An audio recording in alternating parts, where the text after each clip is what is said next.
All right, let's get started. A lot to talk about today. First stream of the week, last stream of the week? I don't know.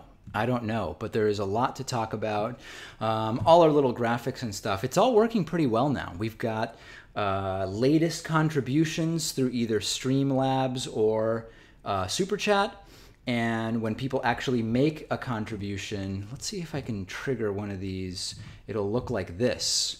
There we go. That's what it would look like if I donated $36 to myself. So anyway, you can check that out, streamlabs.com/The David Pakman Show and Super Chat and all that stuff, but more on that later. I'm going to talk about some of the changes upcoming to The David Pakman Show. And some of the changes we've already sort of toyed around with. I'm going to talk about some of the latest geopolitical news. I will answer questions. I will talk about tomorrow's program. I will sort of run a few ideas by you also that I've been thinking of for the program, for new features and other things. So really a lot to talk about, and I want to welcome everybody. If this is your first live stream, this is different than the video clips that we upload to YouTube from our national talk radio and television program. This is just a live stream. We are just hanging out. And the good news is that you can participate. You can use Super Chat, that's the $ at the bottom of the chat window, in order to send questions or comments. You can also now circumvent YouTube taking 30% of our Super Chat revenue by making the contributions at streamlabs.com/The David Pakman Show, and those will also come up on screen. They will also come up here, and you can still submit a question or make a comment, and I will read it and react. As always, any new members and patrons who sign up or pledge during the live stream will get a shout out and thank you from me, and I will sing your praises. We're starting the evening at 1,925 patrons, and it would be great to get to 1940. Let's just throw out that if we get to 1940 today, I will create a huge membership discount code, and I won't tell anybody but you because you're on the stream. Okay, that's if we get to 1,940 patrons. We're starting at 1925. And lastly, please don't troll. No trolling. Obvious trolling is going to get you banned. We do have moderators seeing what it is that happens in the chat, and by all means, feel free to subtly troll. But please, no obvious trolling, because that's a major, major distraction. Okay, let's talk about changes to the David Pakman Show. We've been experimenting. The David Pakman Show has always sort of been an iterative endeavor, right? There's no final format of the show. I know that I've interviewed people who use the term final form, and they mean something very different from what I'm talking about. But it's sort of a constant evolution of the show. And there was actually a point where we used to do basically do 9 stories plus an interview per show. We would do 3 stories in the first segment and 3 stories in the second segment, and then we would do the interview in segment 3. And then we would do 2 more stories plus play and react to an audience voicemail in the last of 4 segments of the show. And there's been a general, people don't usually complain about the general format of the show. I mean, it generally appeals to people. That's why they're watching the program. But the one comment that did keep coming up was, David, it would be great if you could go more in depth with stories. So over the last 12 to 18 months or so, we've gone from this sort of 3-3-3 format of 3 stories in each of our non-interview segments on the show, more to 2-3-3, right? Going from 3 to 2 stories in that first segment of the show and fleshing those stories out a little more. And recently, I've actually been toying with doing as few as 1 story in the first segment, going from 3 to 2 stories in the second segment, and then also from 3 to 2 stories in the last segment. And what this week this has gotten us is more like a 10, 12, or even 15-minute first story at the top of the show where we can go into a lot more detail. Now, for the most part, people seem to like this. Most of the comments I've gotten are that that's a good change. I've not really heard any complaints from people saying, I'd rather you gloss over more of the details, and it's not really disrupting the interview. It's not really disrupting everything else we're doing. We're just less able to do the quick run-through a bunch of the sort of notes of the day, right? The Trump approval rating is down 3 points, or it's up, or whatever. If we talk about Trump approval rating, it's in some kind of more in-depth and broader analysis like what we did today. My instinct is that people are liking this, and we do still have the opportunity, we still have the space and the bandwidth to do more of those shorter political stories in the bonus show. And I know, yeah, the bonus show is only for paid members, etc. But we're making more bonus shows available for free. We are now making 2 bonus shows a month available for free to everybody instead of 1 bonus show a month. Part of it is just marketing the membership program, but part of it is if we're going to do more political stories on the bonus show, we might as well make them available to more people. So this is sort of the direction we're going. And I'm interested in hearing feedback. If you want to comment on that, either through Super Chat or through streamlabs.com/The David Pakman Show, I would be interested to hear what people think. And it's always tough because there's serious self-selection bias in terms of who we hear from on the format of the show. Most people who watch the show or listen to the show, we have never heard from, and we will never hear from, right? Because most people do not interact in any way with the shows that they watch or listen to. I have never sent an email or tried to communicate with any of the news shows that I watch. So I'm aware that the vast majority of the audience we will never hear from, and that's just sort of a reality we have to live with. But I'm encouraging you. Let me know what you think. Do you want fewer stories, more in depth each day? Do you want running through more stories? Do you want different things altogether? Let me know. And I mean, the whole point, the program is financially supported by the audience, so it sort of makes sense that from a general perspective, we tailor the show in terms of its structure to what it is that interests people. Some upcoming things that are going on related to the show or surrounding the show. Number one, I am teaching this class as an adjunct professor at Boston College here in the Boston area. And I've gotten a bunch of requests from people to film the classes and upload them to YouTube. And I think that's a really interesting idea, being that this is my first time doing this and that I don't want to, number one, this is not, the first time you teach a new course is not going to be the best time that you teach that new course. You're going to teach it better when it's not new. So if I were to film the Boston College lectures, I'd rather do it if I am lucky enough to be invited to teach the class again. But in addition to that, I think that there's an opportunity, and I'm curious, I want to run this idea by you. Would it be interesting to recreate some of those lectures? In other words, take it's a very long class, but there's about an hour to an hour and 15-minute lecture portion with class participation.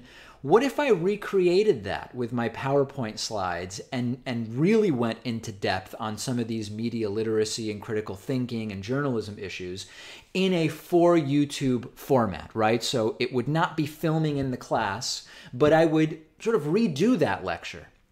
I don't know what the visuals exactly would be. Would I be in a split screen with the slides?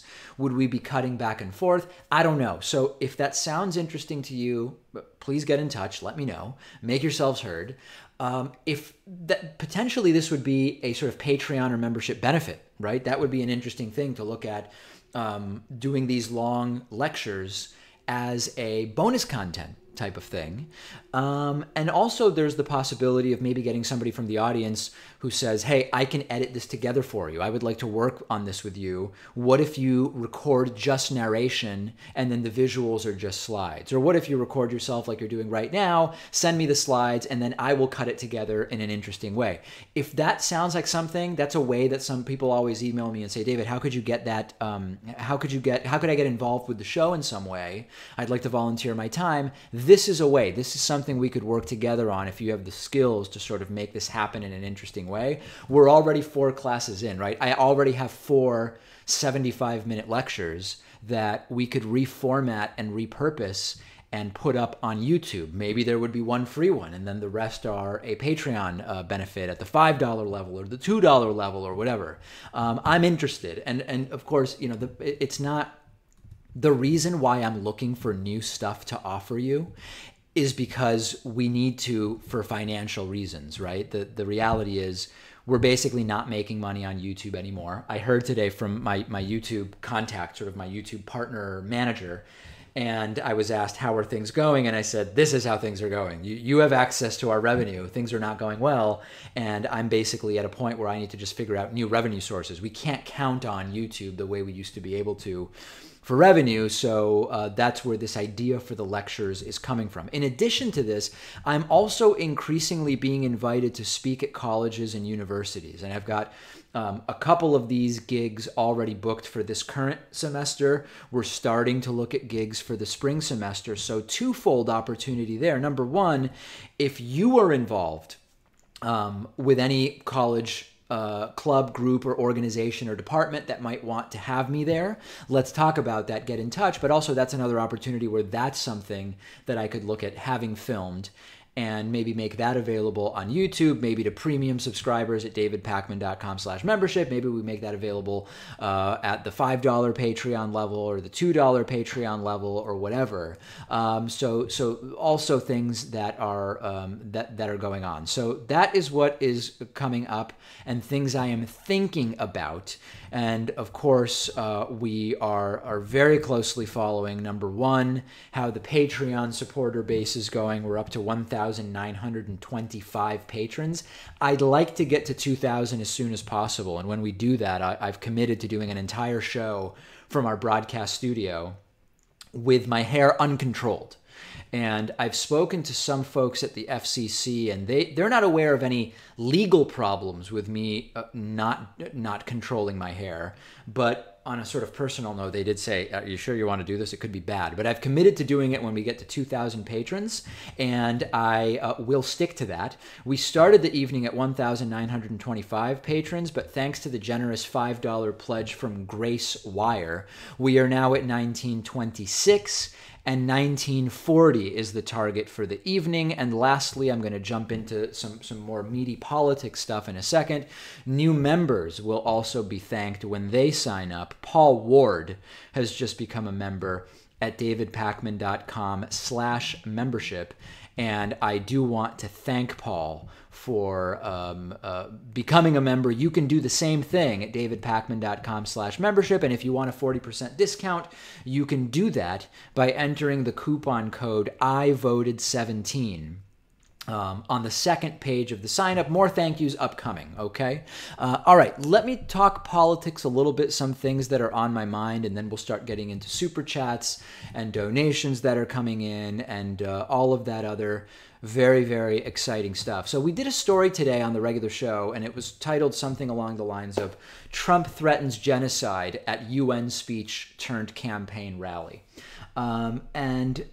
This is, of course, related to Donald Trump saying that if Rocket Man, his new name for Kim Jong-un, if Rocket Man doesn't back off, or if he does whatever it is Trump doesn't want him to do, that the U.S. will have no choice but to, quote, totally destroy North Korea. Now, I've already received some flack. There's people who like to just go through just about every YouTube video I do and leave comments like, for example, clickbait. This is clickbait, or this is fake news. And they said that the use of the word genocide was a form of clickbait or fake news. First of all, if you think it's fake news, you have no idea what fake news is, right? You've been completely bamboozled by Trump's usage of the term. I believe it is perfectly accurate to say that Donald Trump was threatening genocide when he said, "We will totally destroy North Korea." Totally destroying North Korea would be the mass killing of a significant portion of the North Korean population.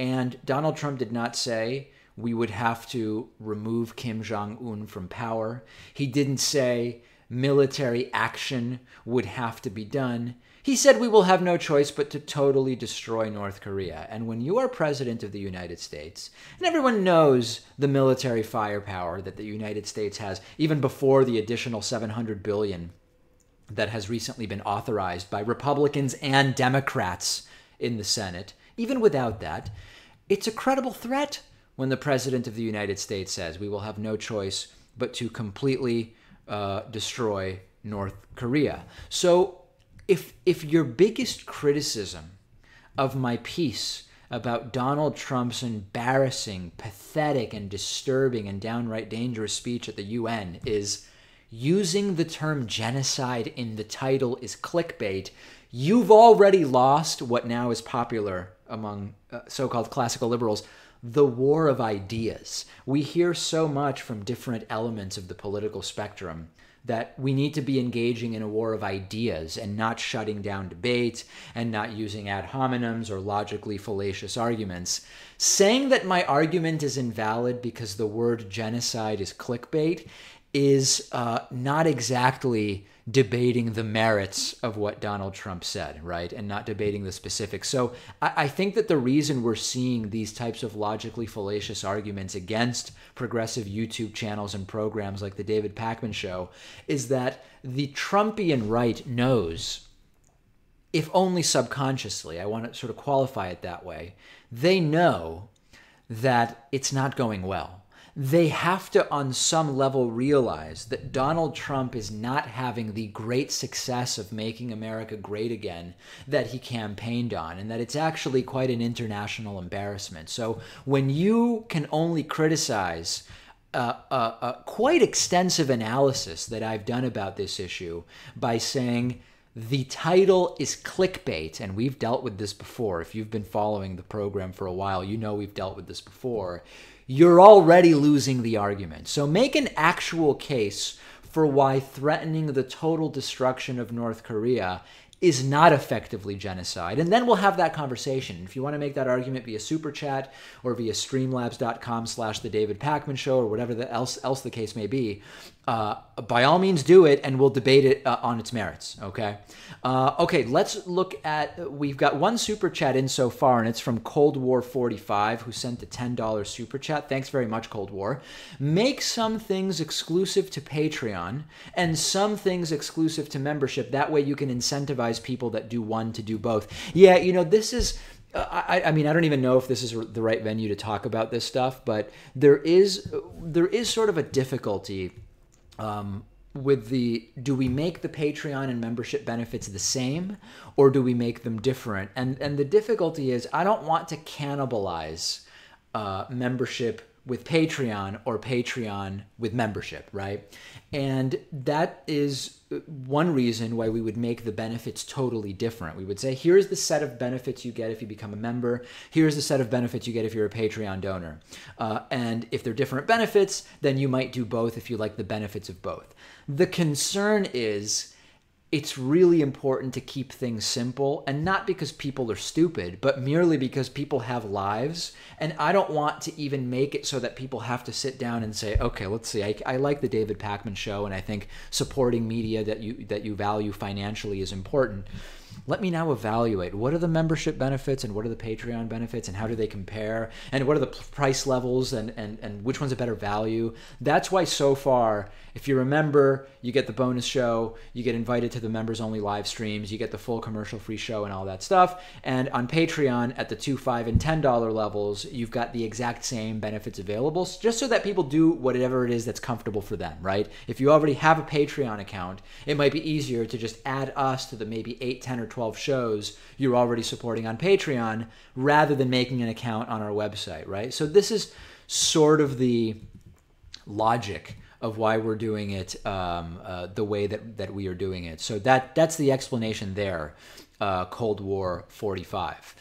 We do also have a contribution via streamlabs.com/The David Pakman Show from Christina, who made a $1 contribution, weighing in on the possibility of turning my Boston College lectures into long-form premium content for you guys. Christina says, would love the lecture recreations. I hope you enjoy doing these live streams as much as I enjoy watching.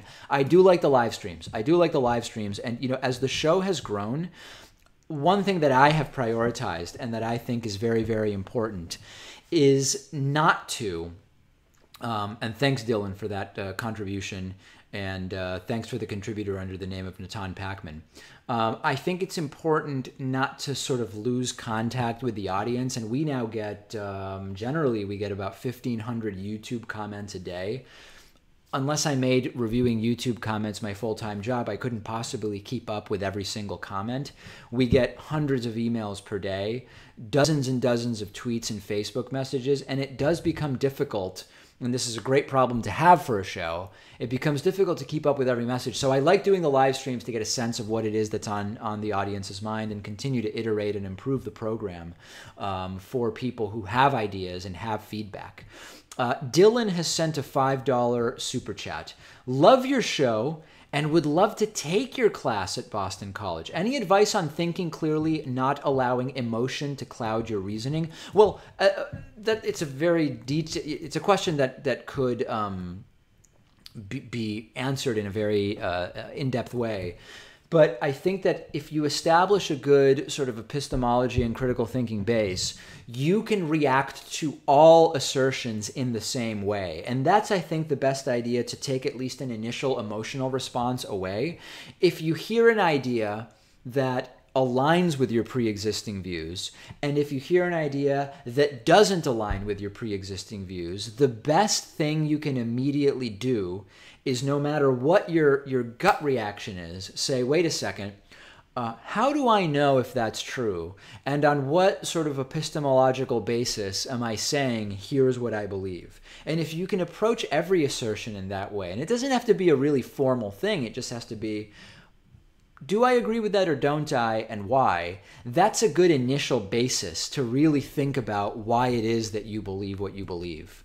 And I think that it's a good start. And I delve into that a lot when I do lectures on critical thinking and epistemology, and particularly media literacy.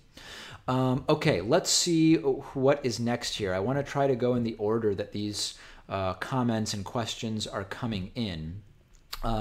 So next is, I believe, the user who made a contribution at streamlabs.com/The David Pakman Show under the name Natan Pakman, who is, of course, is my brother and the former TV director of The David Pakman Show, who actually flies into Boston tonight/tomorrow on a red eye. So he will be visiting. He might be stopping by David Pakman Show studios and maybe offering some technical advice about what's going on at the studio. So very, very exciting things. This is, of course, not really Natan, but it is, I think, our regular contributor on the live streams who likes to ask questions in Spanish. And indeed, that is what this user did. And I will read it in Spanish and then translate for you. ¿Cómo estás? Qué raro es viendo tu hermano live como así. Uh-oh, these are clearly Google Translate translations because they are insanely awkward. ¿Por qué son los superchats en español tan mucho? Llámame cuando tienes tiempo. Te quiero, hijo puta, Natan. Okay, yeah, so this is a completely outrageous super chat, and these are translated to Spanish from English. They don't make any sense. The initial question is, how are you? Going on to say, how strange it is to see your money live like this, but it was, again, translated in a completely nonsensical way. Why are the Spanish super chats so much? I mean, there's no translating this. It doesn't make any sense. Call me when you have time. I love you, you son of a bitch, Natan. Okay, so you got me to speak Spanish. Congratulations. Appreciate the contribution. Cold War 45 has sent a $5 super chat. Did you hear the latest Manafort news? According to the Washington Post, he offered to give a Russian billionaire private briefings on the 2016 campaign. I did not hear that. Let me take a look at my multi-Reddit. Let's see, Mueller looking for White House documents related to Trump actions as president. Russians appear to use Facebook to push Trump rallies in 17 U.S. cities. I am not seeing that. Let me go right to the Washington Post and see if I can take a look at that headline, because that is very, very interesting. Manafort offered private briefings on 2016 race to an ally of Vladimir Putin. Since we're going to talk about this, and I appreciate you bringing this up, I will just paste this link into the description here for the live stream, and you can check it out there. Okay, let's see what this Washington Post article is alleging. Less than 2 weeks before Donald Trump accepted the Republican nomination, his campaign chairman offered to provide briefings on the race to a Russian billionaire closely aligned with the Kremlin, according to people familiar with the discussions. Paul Manafort made the offer in an email. here we go, to an overseas intermediary asking that a message be sent to Oleg Deripaska, there's a name we've heard before, an aluminum magnate with whom Manafort had done business in the past, these people said. Manafort wrote in the July 7th, 2016 email, "If he needs private briefings, we can accommodate." The emails are among tens of thousands of documents that have been turned over to congressional investigators and special counsel Robert Mueller's team as they probe whether Trump associates coordinated with Russia as part of the effort to help Donald Trump win. That is a major story. And it's major because if anybody is going down first, other than Michael Flynn, there is every indication that it is Paul Manafort. And we talked yesterday, and I'm bookmarking this story now for tomorrow's show. We talked yesterday about how multiple individuals familiar with the investigation into Paul Manafort's doing, we can't yet call it necessarily wrongdoing, have said that an indictment is imminent against Paul Manafort. And that is major. That is absolutely major. And all of the chips seem to be being put on the table, so to speak, here.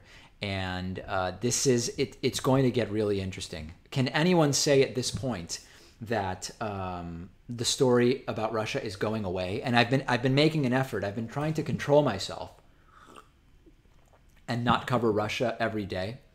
But it's sort of crazy to be ignoring it at this point. It really is. A very interesting story. 21st Century Mouse has sent a $5 Canadian super chat. It's hard to tell who's serious and who's not on the alt-right, but some are. How do you decide when to debate or not waste time by feeding trolls? I try to decide when to debate when I believe that there is actually an argument worth debating, right? So ad hominems are not worth debating. Trolling repetitions of debunked talking points are rarely worth debating. But if there's an argument that seems to be having an impact and be taken seriously by some significant portion of a population, then that's something that we can debate and maybe attempt to debunk, right? I think that's a good, at least initial standard. Hunter Ragland sending a $2 super chat. What is your opinion on Justin Bieber? I think that Justin Bieber is a scourge of the music world. I truly do. And I say this in two ways. I say this, number one, because someone recently shared on Facebook, you know how now Facebook videos seem to autoplay at full volume? Someone shared one of Justin Bieber singing at a recent concert. Couldn't seem like the guy could sing. I'm not familiar with the ebbs and flows of Justin Bieber's career. I couldn't name a single Justin Bieber album. But I know that at one point, maybe it was pre-puberty, I don't know, the guy seemed to be able to sing okay. It was basically Justin Bieber singing over a track, and sometimes he wouldn't even sing for 30 seconds at a time during the song. And I said, people pay for this? People are paying for this nonsense? But yeah, so anyway, Hunter, my opinion of Justin Bieber is not particularly high. Chris Utzig has sent a $2 super chat. Any plans to have Daniel Kahneman on for an interview? I'm glad you asked this. I recently recommended Daniel Kahneman's book, Thinking Fast and Slow. And immediately after recommending it, I did reach out to Daniel Kahneman about an interview. He did get back to me. He indicated, I don't know what's public about Daniel Kahneman, so I don't want to say anything that I shouldn't be saying, but he indicated that there were personal circumstances that made it so that he did not feel that he had the time to commit to an interview at that time, and I respected that, but he was very, very gracious, and we exchanged a couple of emails. And Daniel Kahneman has an open invitation to come on the program absolutely anytime that he wants. Anytime Daniel Kahneman wants to be on the program, he is more than welcome to be on. Christina has sent $1 contribution through streamlabs.com/The David Pakman Show. Christina said, do you prefer low-key weekends at home, maybe cooking a Blue Apron meal, or to fill your free time with activities? My weekends are pretty busy, Christina. I don't know when the last weekend was that I wasn't either out of town or busy. And I don't know when the next one will be. This weekend, I'm out of town, and the following weekend, well, I guess that last weekend in September might be my next low-key weekend. But typically the weekends are pretty hectic, and there's a lot of work on the weekends. I know that we do the show 5 days a week, but there's really no way to do the 5-day-a-week show without doing quite a bit of other stuff on weekends, including more general background research on issues and a lot of different stuff, right? So if it's a low-key weekends mean work weekends. That's sort of the reality. Ceci Canales has sent a $25 super chat. Do you think the Graham Cassidy version of Trump Care will pass in the Senate? Sorry if you've already talked about this. Peace be with you. I did a breakdown. It was either yesterday or the day before. I think it was, I don't know. It was sometime this week, of this new version of Trump Care that has been proposed. And I do believe it has a really solid chance of passing in the Senate, and not because all of a sudden it's this wonderful bill that Republicans can get behind, but rather because Republicans are trying to pass it by September 30th. And before September 30th, they would be able to pass this with only 50% plus one votes in favor. And after September 30th, they would need 60 votes. So I actually am genuinely afraid that this new version of the bill, which ironically enough, and calling it irony, I think calling it irony is maybe not the right word. This would be the worst version, right? This is the worst version. Potentially 32 million people will lose coverage as a result of, I guess we're calling this Trump Care 3.0. I don't know what we want to call this one. The Trump Care 1.0 and 2.0 failed miserably. It actually may pass, and it's time now, right? Whoismyrepresentative.com. You can look up exactly who your representatives are and call every single one of them. Anybody who will take a phone call, you should call, because this actually might pass and it will be absolutely and totally disastrous. Tony Merritt has sent a 10 British pound super chat. What do you think the realistic chances are of war with North Korea? Until recently, I thought they were pretty small, but I'm getting the sense Trump and many Republicans seem intent on it.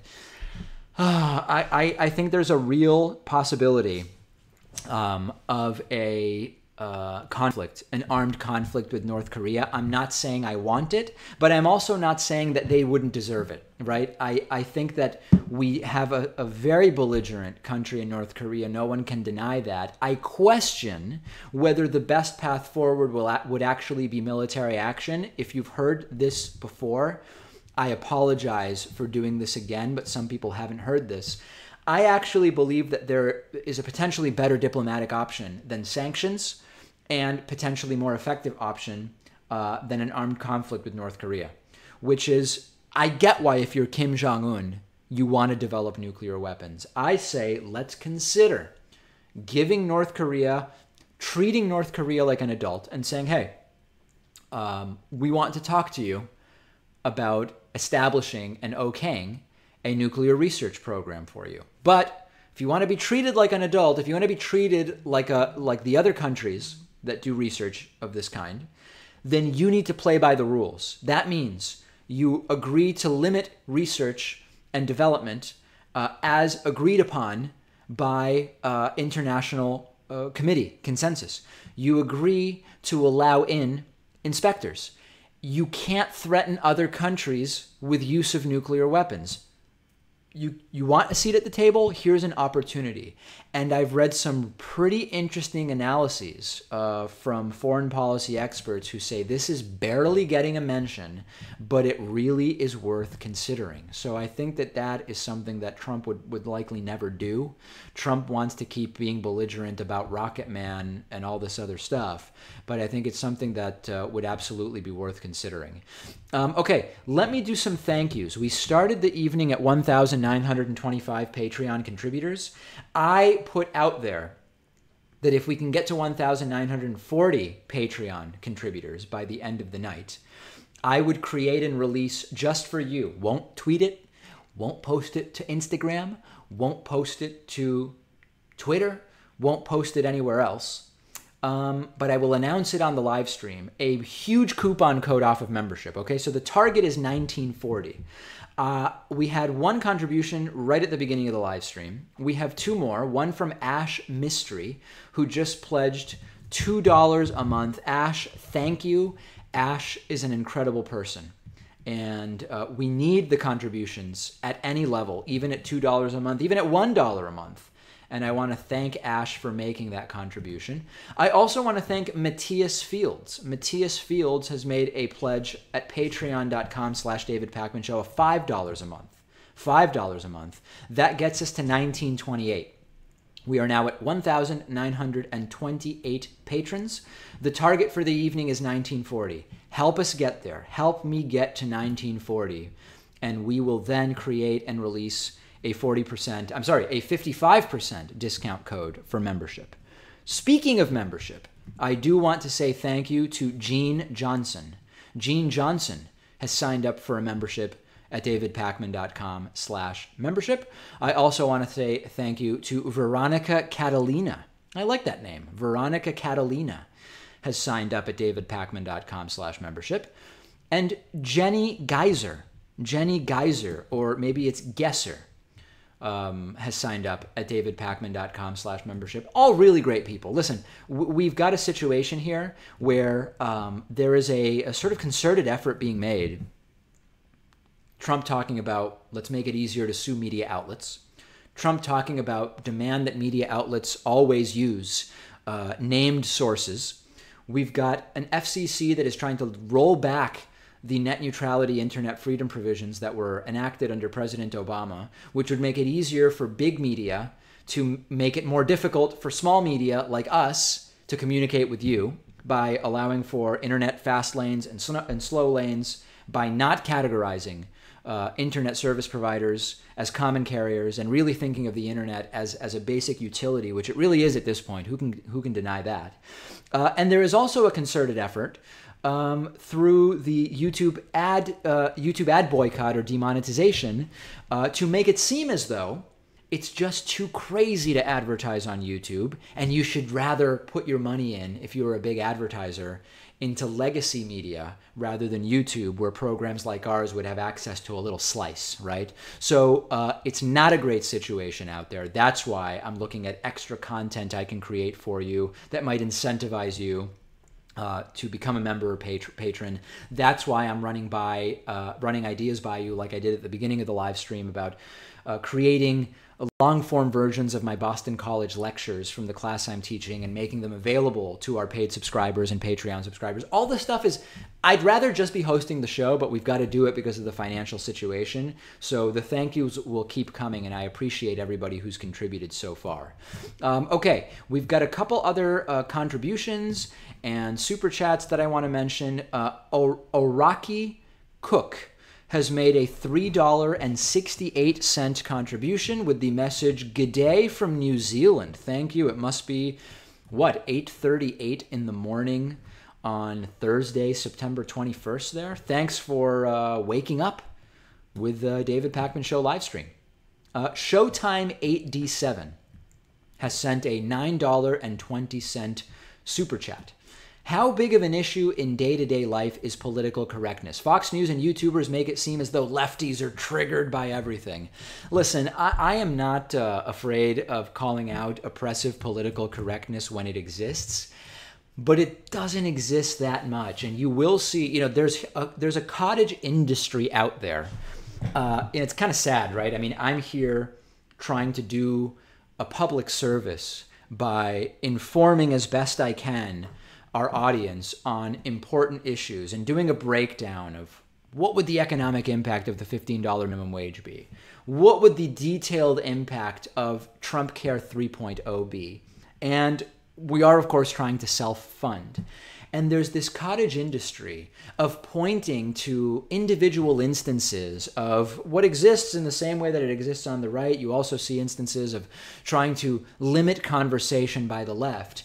and creating this sky is falling perspective of it's impossible now to have debate. Political correctness is crazy. You can't talk about anything on campus. You can't talk about anything in the media. You can't send a memo out at work, James Damore I'm talking about, without getting fired if it's anything but the approved progressive line. These things exist, and there's more than enough of them to do a show around. But there's also more than enough instances of, you know, I don't know, white supremacist violence that you could do a show around that and it wouldn't represent the true scope of that problem in society. So it's very profitable to go around talking about political correctness as the problem and all of this other stuff. But I do think that it is dishonest in the sense that it blows up and disproportionately sort of makes it seem like a drastically bigger issue than it actually is. If you want me to dig into that in more detail, I'm glad to. Maria Romero has sent a $5 super chat. I sent a contribution through Streamlabs. I'm not sure if you received it. It did not pop up on your screen. Maria, we didn't. Let me see. I'm looking here at the list of streamlabs.com/The David Pakman Show contributions, and it didn't come through, which is why it didn't pop up on the screen. Okay. I appreciate the super chat. Maria also saying, I love the new format of the show. Thank you. And again, it's not really a new format. It's sort of just a tweak to the format that we've had for a while. We are just sort of stretching out that first story on the show and stretching out a little bit the second and third stories on the show that show up in the second segment. And if you're hearing me talk about the show and the first segment and the second segment, and you have no idea what I'm talking about because you just watch YouTube clips, the David Pakman Show is on nearly 200 radio and television stations, almost all of them non-commercial stations, public radio, public television. I see the broadcast of the David Pakman Show on those stations as a public service, a service to community media. So we don't make any money by being on those stations. In fact, we pay for bandwidth and server space and the distribution and formatting and staff time for an extra version of the show that gets delivered just to those stations. That's done at our expense. And that's part of what, when you make as little as $1 contribution on Patreon or a membership, that's part of what you're paying for. So yes, you get the bonus show and all these other great member and patron benefits, but you're also paying for the infrastructure and the staff infrastructure that exists to 5 days a week deliver a show to non-commercial radio and television stations that couldn't even afford $50 a month, right? These are stations with no budget that are typically run by volunteers. That's part of what is funded by memberships and Patreon contributions. So if you see community media as an important thing, the Patreon contributions go directly to that. Cold War 45 has sent a $5 contribution, very, very much appreciated, asking, what do you think will ultimately happen in Venezuela? Civil war?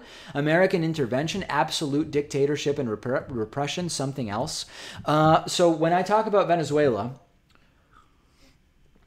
to be totally honest with you, we typically lose financial support because there are some on the left who are so committed to the idea of Venezuela as some kind of progressive social democracy or democratic socialist paradise that when they see me say, Venezuela is a left-wing populist charade actually covering for authoritarian strongman dictatorship type government structure, people get mad. People get really, really mad. But that's the way I see it. And I've never changed an opinion on the program because of the fact that people are bailing on supporting us financially. I'm not going to start now. And that's the way I see Venezuela. So I'm being totally upfront with you because that's the context of the answer that I'm about to give. I believe that there are sort of two paths forward for Venezuela. Argentina, my home country, is in a sort of different state. Argentina has been rife with corruption for a very, very long time, but it's not been the type of authoritarianism that Venezuela is experiencing. So the economy in Argentina has been crappy for a very, very long time. It's not necessarily going to completely implode, but it's not necessarily going to get better either. In fact, it could stay the way it is for decades longer in Argentina, where you've got, it's not the poorest part of Latin America, but it's also not doing particularly well. Corruption continues to have a significant negative impact in Argentina, and it has for a very long time. It could sort of stay this way for a long time. I don't think it's tenable that Venezuela will just sort of stay the same way for a very long time. I think you are either going to see a drastic change in what's going on in Venezuela, maybe through American involvement, and American involvement in Latin and South America, in Central and South America, Latin America, call it however you want to delineate it. It's been pretty bad. So I'm not looking forward to American intervention in Venezuela. However, I am not in the camp that says I support the Maduro regime because the opposition is American-funded AstroTurf.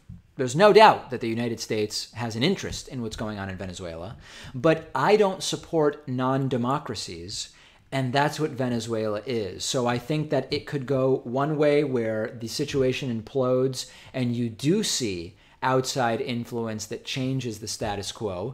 You could also see a further regression into total dictatorship. It's close to it right now.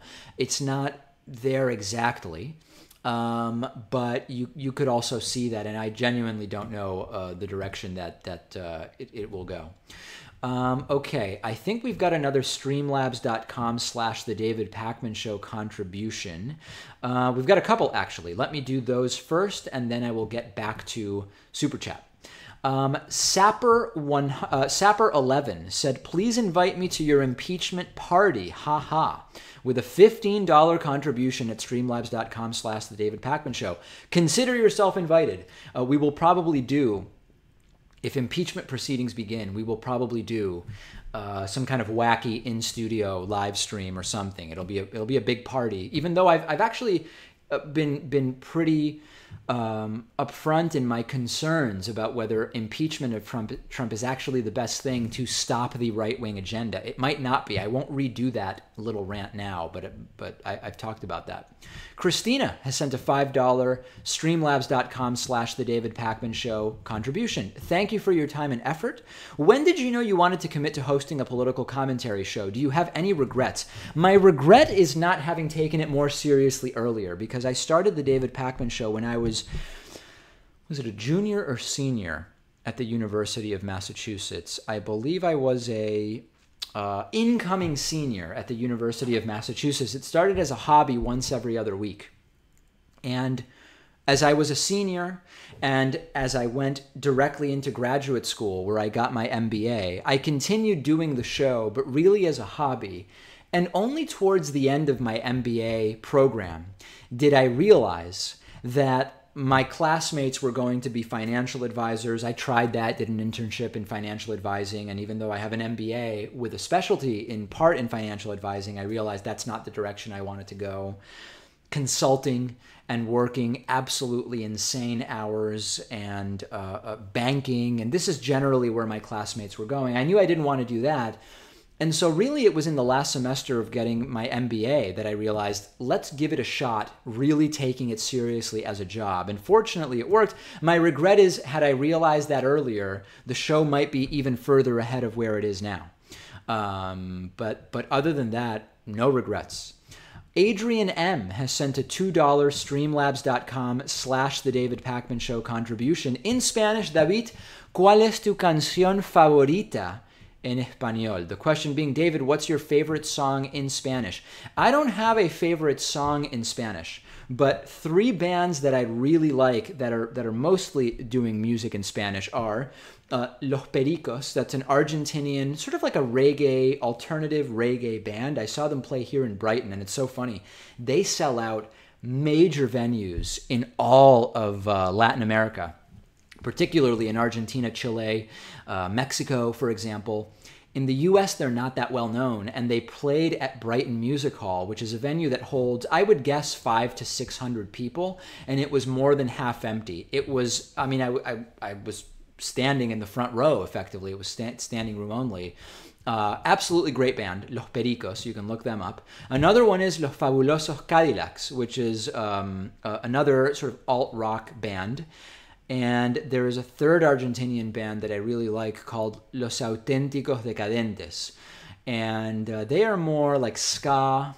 I guess I would call it ska, ska, punk, alt. I don't even know what to call it. All good bands, a lot of good videos of them on YouTube. You can check those out. Brian Rasmussen has sent a $5 streamlabs.com/The David Pakman Show contribution. When Donald Trump is impeached, will we be stuck with Mike Pence for the remainder of the term, or will there be a special election? That, Brian, is part of why I am not one of these people who simply thinks that impeachment is the path forward. Because we don't know what will happen with Pence, and even if Pence was complicit in whatever it is that might ultimately bring down Donald Trump, it's not super likely that if Trump goes, Pence will go. It could happen, but it might not. The best path forward for Trump, for the Trump agenda being totally stalled and for the Republican agenda to be totally stalled might be for Trump to stay in, but to be crippled by controversy, scandal, embarrassment on the world stage, and everything it is that we're seeing happen right now. So I think, Brian, you're thinking about this in the exact right way. That's one of the reasons why I'd be concerned about the impeachment of Donald Trump. Facts Knight has sent a $5 super chat. Do you think YouTube TV will be a threat to your channel and other news and politics YouTube channels? If so, what will you do to prepare for it? I believe that YouTube TV is already a threat to YouTube channels like The David Pakman Show, and we are already trying to prepare for it by moving our business, not moving the audience, but moving our business, in other words, revenue, off of YouTube. So, Facts, if you're not aware, we have lost 90% of our YouTube ad revenue, okay? Point 1 is the beginning of the year. Point 4 is where we are now after a little bit of an ebb and flow starting at the very beginning of April. YouTube Red is one thing that, in an effort to push people towards YouTube Red, it's sort of conspiratorial, but I've gotten some comments from people suggesting that we should move... that in order for YouTubers to encourage their audience to subscribe for YouTube Red, they've demonetized a lot of videos, because I can say to my audience, hey, a way to give me back some of the revenue is if you become a YouTube Red subscriber. I think it's a little conspiratorial, but I think the more relevant possibility is what you're talking about, Facts, which is YouTube TV. YouTube TV and wanting to push people there is a much more plausible reason why demonetization might be going on. And yeah, very, very good point. And on that note, just a reminder, we are trying to get to 1,940 Patreon contributors by the end of the live stream. If we do, I will create and release a 55% discount code for membership. I will only tell you. Nobody else will know, just you. And you can also sign up now for membership at davidpakman.com/membership. You drag that red dot wherever you want, pick a price, and click the red sign up button. And then amazing things will happen, like you getting instant access to the bonus show and a lot of other great member benefits. Tim Crit has sent a €5 super chat. What do you think about what is happening in Catalonia?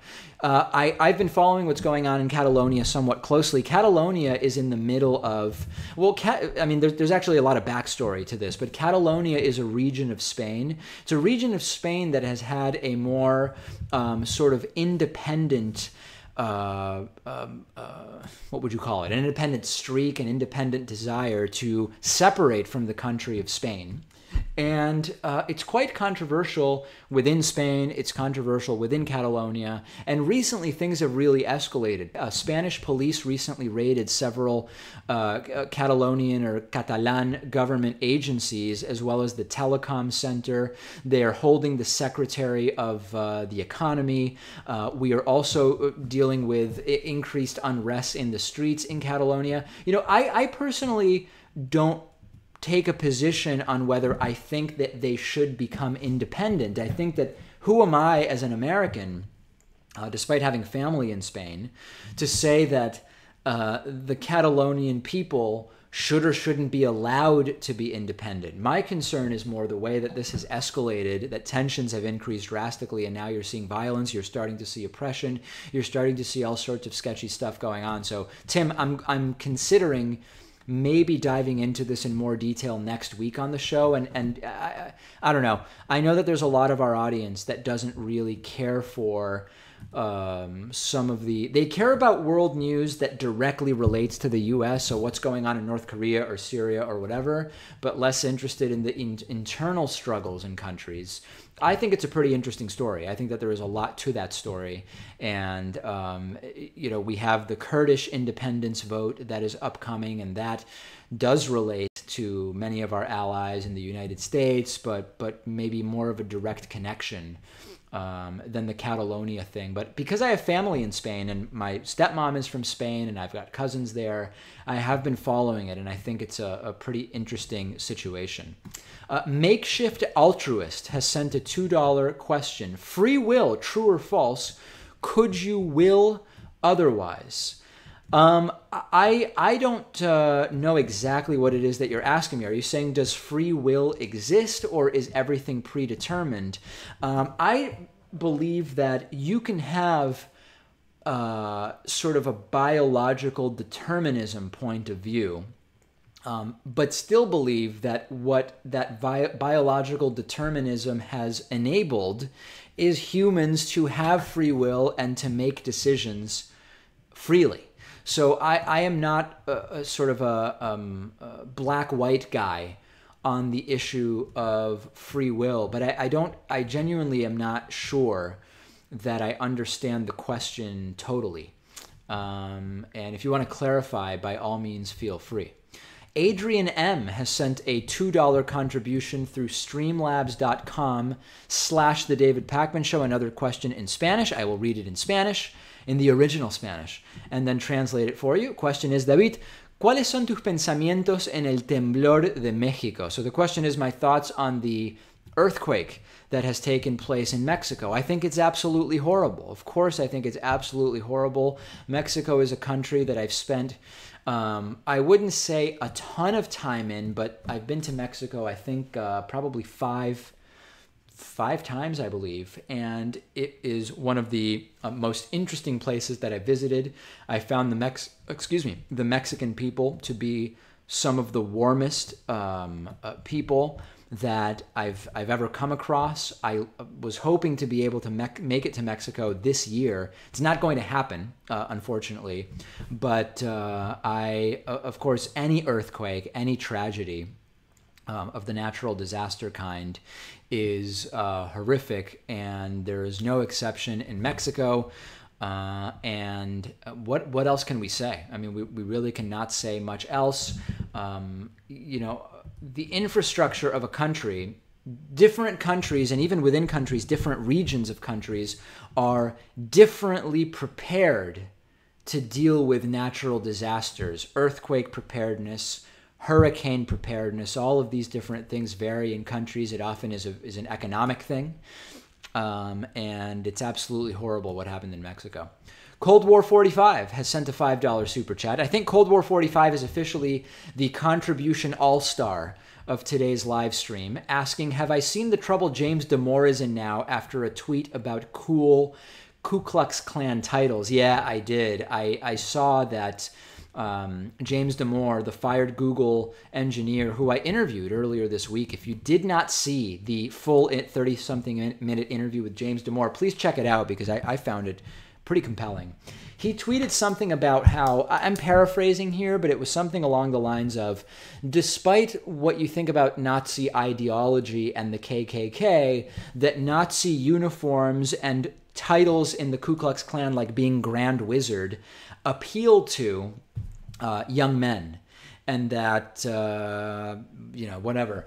I think it's absolute and total idiocy. Sure, you can find young men who like tabletop role-playing games, can't believe I'm blank, Dungeons and Dragons type games, who might see the uniforms of the Nazis or of the KKK or the titles of the KKK as sort of appealing in some way. But for the most part, the idea of joining a hate group that has depraved racist ideology merely to maybe one day be called a Grand Dragon or Grand Wizard, you can always find examples that make these assertions anecdotally true. But why do you feel the need to go out and make this your issue, right? I mean, I truly don't understand it. It doesn't make any sense to me. Okay, we sadly did not make it to 1,940 Patreon contributors. We fell short of actually 1,930, but that's okay. I want to thank the people that did contribute. I want to thank everybody who contributed, and you can see the most recent 6 contributions up here. You can contribute anytime to streamlabs.com/The David Pakman Show and skip the 30% cut that YouTube takes from Super Chats. But more importantly, I invite you, I encourage you, I implore you to support media that you believe deserves supporting. Contribute as little as $1 a month at patreon.com/David Pakman Show. Get similar benefits, the bonus show, the commercial-free all-access pass at davidpakman.com/membership. Welcome to all the new members and patrons. I will stream again soon. That I can promise you, folks. Believe me.